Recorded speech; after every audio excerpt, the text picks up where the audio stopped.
നിങ്ങളുടെ ഇൻസ്റ്റാഗ്രാം അക്കൗണ്ടിലേക്ക് റിയൽ ആയിട്ടുള്ള മലയാളി ഫോളോവേഴ്സ് ആണ് വേണ്ടെങ്കിൽ വേറെ ഒന്നും ചെയ്യണ്ട. ഈ വീഡിയോ ആദ്യം തൊട്ട് അവസാനം വരെ കാണുക. വീഡിയോ പറഞ്ഞേക്കുന്ന പോലെ എന്ത് ചെയ്യുക, നമ്മൾ മുഴുവൻ ഒന്ന് ചെയ്തു നോക്കുക. അല്ല അടിപൊളി മലയാളി ഫോളോവേഴ്സ് വരുന്നത് കാണാൻ പറ്റും. നിങ്ങൾക്ക് ഈ ചാനലും ഈ വീഡിയോ ഇഷ്ടപ്പെടുകയാണെങ്കിൽ ഈ വീഡിയോ ഒന്ന് ലൈക്ക് ചെയ്യുക, ചാനലും സബ്സ്ക്രൈബ് ചെയ്ത് വെക്കുക. അതേപോലെ തന്നെ നിങ്ങളുടെ അഭിപ്രായങ്ങൾ എന്ത് ചെയ്യുക, കമന്റ് ആയിട്ടൊന്ന് ഇടുക.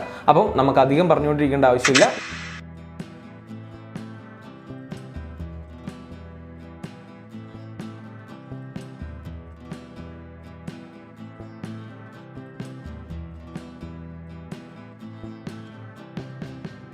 ഒന്നാമത്തെ കാര്യം എന്ന് പറഞ്ഞാൽ നിങ്ങൾ ഇതിനു മുമ്പ് വീഡിയോകളിൽ ഒന്നും കേട്ടിട്ടില്ലാത്ത ഒരു കാര്യമായിരിക്കും എന്ന് എനിക്കൊരു ഉറപ്പുണ്ട്. അപ്പോൾ അതിന് വേണ്ടിയിട്ട് നമ്മൾ സെർച്ച് ബാറിലേക്ക് പോവുക. ഈ സെർച്ച് ചെയ്യുന്നതിൻ്റെ ഒക്കെ അടിയിലായിട്ട് കുറേ ട്രെൻഡിങ് ടോപ്പിക്സ് ഇങ്ങനെ കാണാൻ പറ്റും.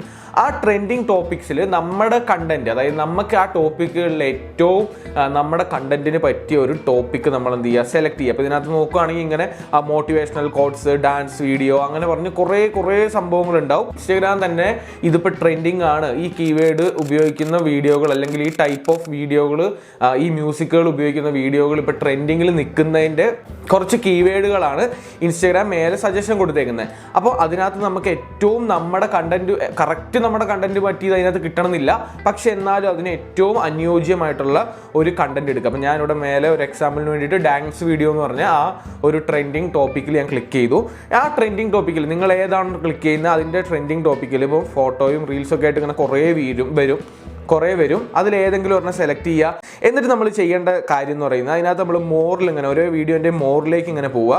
മോറിൽ പോകുമ്പോൾ നമുക്ക് കാണാൻ പറ്റും അങ്ങനെ ട്രെൻഡിങ് ആയിട്ടുള്ള പല വീഡിയോകൾക്കും എന്തുണ്ടാവും, അതിൻ്റെ അടിയിൽ ഹാഷ്ടാഗ്സ് ഉണ്ടാവും. ഇപ്പോൾ ഈ വീഡിയോ കാണുമ്പോൾ പലരും വിചാരിക്കും ഹാഷ്ടാഗിൽ നിന്നുള്ള റീച്ചൊക്കെ പോയിന്ന്. അങ്ങനെ ഹാഷ്ടാഗ് ഉപയോഗിച്ചു എന്ന് ഓർത്ത് റീച്ച് കിട്ടാണ്ടൊന്നുമില്ല. പണ്ടത്തെ അത്രയും റീച്ച് ഇപ്പോൾ കിട്ടുന്നില്ല. കാരണം ഇപ്പോൾ റീൽസാണ് ആൾക്കാർ കൂടുതൽ കാണുന്നത്. അപ്പോൾ ആരും ഹാഷ്ടാഗിൽ കയറിയൊന്നും പോസ്റ്റ് കാണാത്തതുകൊണ്ടാണ്. എന്നും പറഞ്ഞ് ഹാഷ്ടാഗ് ഉപയോഗിച്ച് കഴിഞ്ഞാൽ അക്കൗണ്ട് വൈറലാവില്ല ഒന്നുമില്ല. അങ്ങനെയാണെങ്കിൽ ഈ വീഡിയോകളൊന്നും ഒരിക്കലും വൈറലാവില്ല. നമ്മൾ ഇതിനകത്ത് ചെയ്യേണ്ട കാര്യം, നമ്മൾ ഏത് ടോപ്പിക്കാണോ എടുക്കുന്നത് അതിനകത്ത് നമ്മൾ ഒരു 5 or 6 പോസ്റ്റുകളോ വീഡിയോകളോ സെലക്ട് ചെയ്തിട്ട് ഓരോ പോസ്റ്റിൽ നിന്ന് നമ്മൾ എന്ത് ചെയ്യുക, ഒരു 5 ഹാഷ്ടാഗുകൾ വെച്ചിട്ട് നമ്മൾ ജസ്റ്റ് ഒന്ന് കോപ്പി ചെയ്തെടുക്കുക.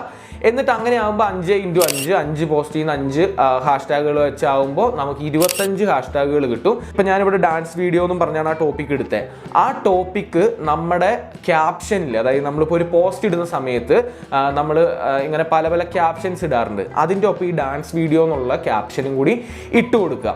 എന്നിട്ട് നമ്മൾ എന്ത് ചെയ്യുക, ഈ 5 ഹാഷ്ടാഗുകളും എടുത്തായിരുന്നു 5 വീഡിയോകളിൽ നിന്നായിട്ട് ഈ 25 ഹാഷ്ടാഗുകളും നമ്മൾ എടുക്കുക. അപ്പോൾ എന്ത് ചെയ്യും, നമുക്ക് ഈ ആൽഗുരിതത്തിൽ നമുക്ക് എത്താൻ പറ്റും. അപ്പോൾ നമ്മുടെ കണ്ടന്റും കൂടി നല്ലതാണെങ്കിൽ നമ്മളെ കൂടുതലായിട്ട് ഇൻസ്റ്റാഗ്രാം സജസ്റ്റ് ചെയ്യാനുള്ള വലിയൊരു പോയിന്റാണ്. അതിൻ്റെ ഒപ്പം തന്നെ നമ്മൾ ചെയ്യേണ്ട ഒരു കാര്യം, പോസ്റ്റ് ഇടുന്ന സമയത്ത് നമുക്ക് ഇവിടെ ആഡ് ടോപ്പിക്സ് എന്ന് പറഞ്ഞൊരു ടോപ്പിക്കും കൂടി കൊടുക്കാൻ പറ്റും. നമ്മൾ ഏത് ടോപ്പിക്കാണോ നേരത്തെ നമ്മൾ സെർച്ച് ബാറിൽ സെലക്ട് ചെയ്തത് അതിനോട് ഏകദേശം ഒക്കുന്ന ടോപ്പിക്കുകൾ എന്ത് ചെയ്യുക, നമ്മൾ ഈ ആഡ് ടോപ്പിക്കിലും പോയിട്ട് നമ്മൾ 3 നമ്മൾ സെലക്ട് ചെയ്യാൻ പറ്റും. എല്ലാവർക്കും അറിയാവുന്നതാണ്. അങ്ങനെ എന്ത് ചെയ്യുക, ഈ ആഡ് ടോപ്പിക്കിൽ നിന്നും കൂടി നമ്മൾ പോസ്റ്റ് ഇടുന്ന സമയത്തും ടോപ്പിക്കും കൂടി സെലക്ട് ചെയ്യുക.